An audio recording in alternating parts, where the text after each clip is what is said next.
Hello everyone, and thanks for joining us on the Midday News, reaching you live from our Abuja studio. We begin this half hour with the appeal made by the federal government calling on communication professionals to use truth-based public relations to counter false claims of genocide against Christians in Nigeria.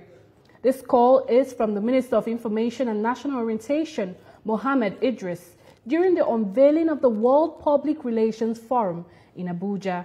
Mariam Mohammed reports. At the national unveiling of the World Public Relations Forum in Abuja, Minister Mohammed Idris warned that Nigeria faces reputational threats from false international narratives.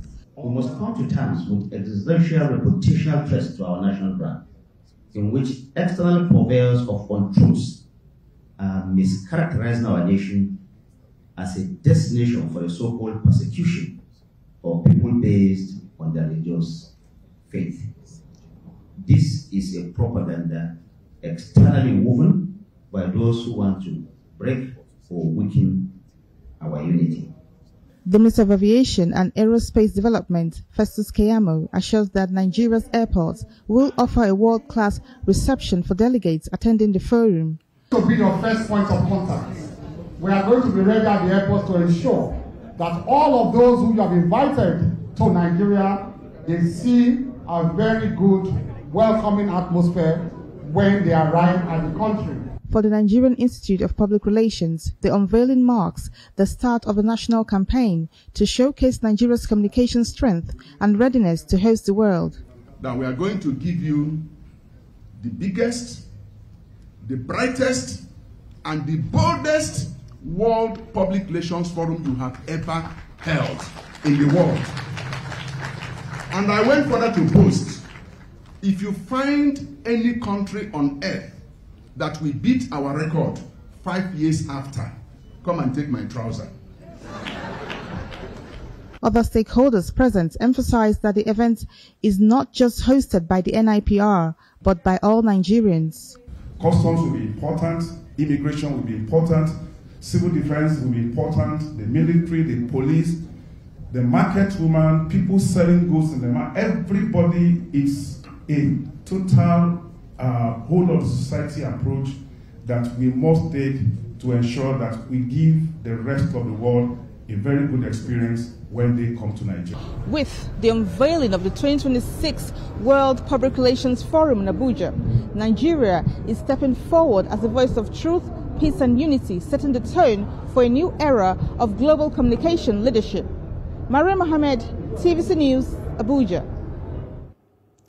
Reverend Gideon Paramalam is the president of the Gideon and Fumi Malam Peace Foundation, who joins us via Zoom from Jos Plateau State. So, if you can hear us, what role do religious leaders, both Christian and Muslim, have to play in addressing or de-escalating conflicts in the northern region?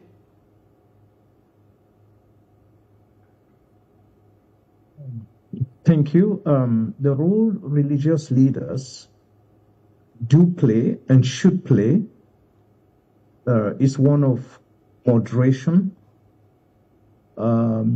It's one of truth-telling, and it's one of encouraging truth from both sides. By both sides, I mean both the government and the populace, to pursue what is truth and what is right in order to de-escalate a crisis situation, or even encouraging both Christians and Muslims to work together to de-escalate anything that would create a deeper division and tensions within the country. Yes, very interesting insights there. So some reports suggest that the violence is more communal or economic than religious. What's your take, and how do we differentiate, religious persecution from general insecurity? Yes, I think that's where the problem is. The real challenge is, dear Ulama. I think that the federal government of Nigeria should face up to the reality of the fact that very, very genocidal killings are taking place in Nigeria. We can't deny that. The killings of Christians in the name of so-called farmers, herders, clash is real. I think the government should be making efforts to end those killings rather than pursuing shadows in terms of labeling it as falsehood or it's instigated from outside. People are suffering in the country. I live in Nigeria before my trip out. I know the number of deaths that have been taking place in our country, constant. And similarly, apart from the killings in the middle belt part of Nigeria, north central if you like also, it's significant killings of Hausa people in places like Zamfara, Katsina, and the rest of them. We can't live in denial of that. Then you go to northeastern Nigeria, the epicenter of Boko Haram. Go to places like Goza. Go to places like the Chibok areas. Believe me, people are being killed. Christians are being chased from their communities. So it's not about narratives. I think that what the government should do is honestly sit down with key stakeholders in the country and talk about ending these killings, because it is going on. And to pretend that it is an outside propaganda is a waste of time. Reverend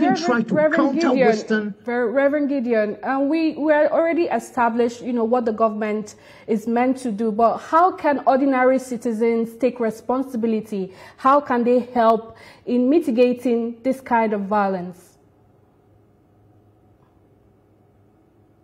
I think that ordinary citizens can only begin, well, of course, we'll do our independent actions like we do. Our Peace Foundation does lots of that in trying to encourage peaceful coexistence between Christians and Muslims, engages in peace building, but it's clear peace building has to be predicated on justice. That's what we believe.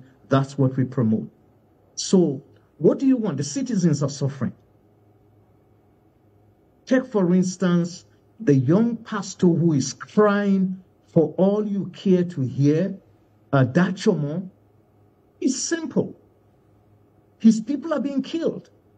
He's crying.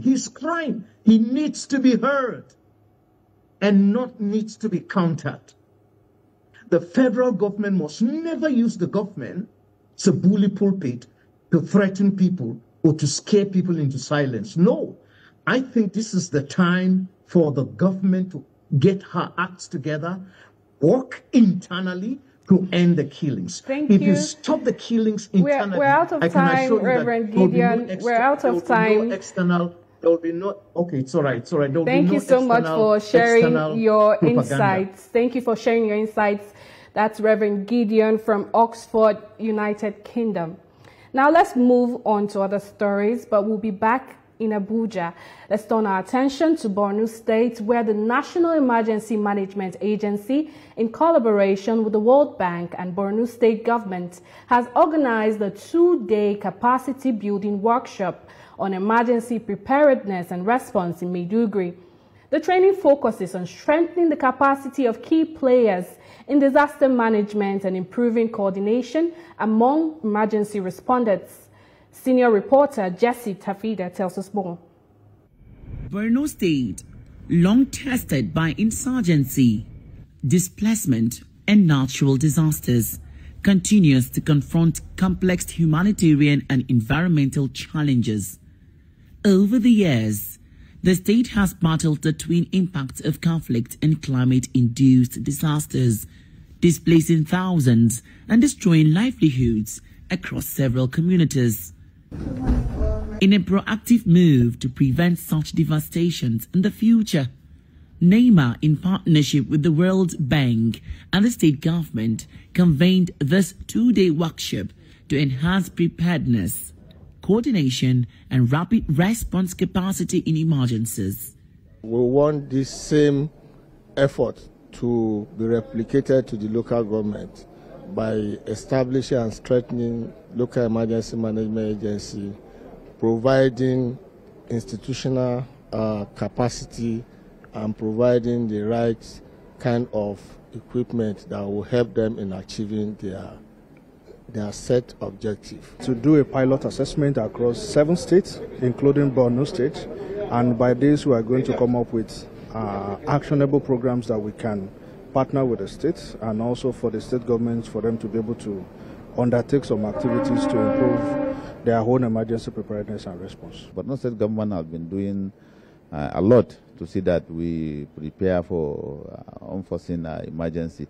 And coupled with the experience we had during the last year's flood, we were able to develop our local Borno State emergency contingency preparedness and response plan. Participants drawn from security agencies, humanitarian organizations, and local government authorities say the training has broadened their understanding of coordinated response and the need for a community-based approach to disaster management. As Borno continues its recovery journey, initiatives like this represent a crucial step towards reducing vulnerabilities and promoting a culture of preparedness across communities. Jesse Tafida, TVC News, Maiduguri. We'll be